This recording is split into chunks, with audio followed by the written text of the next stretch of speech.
Hello, welcome to Best Reviews at YouTube. This item has a rating of 4.8 out of 5 stars.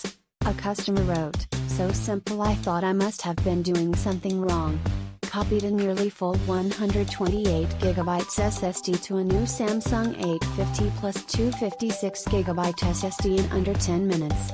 Swapped the SSD into the laptop and it booted without a hitch. A note to pass on about the cloning process that I learned along the way. If you are cloning from a smaller original drive to a larger new drive, in my case, the original 128GB laptop SSD had 4 partitions: 1. Boot partition of about 100 MB, 2. Data NTFS partition of about 100 GB, 3. Dedicated hibernation data partition, and 4. Factory software and original Windows software partition of approximately 21 GB.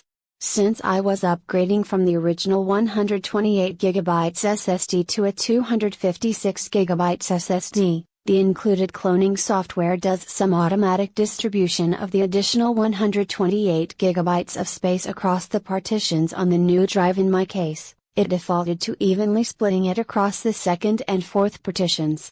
I use the cloning software option to manually adjust the partitioning so that all of the new additional space went only to the second partition, the actual data partition that would be available as my C drive, and kept the other partitions the same size as they were on my original SSD. Note that all the other partitions are hidden drives in Windows.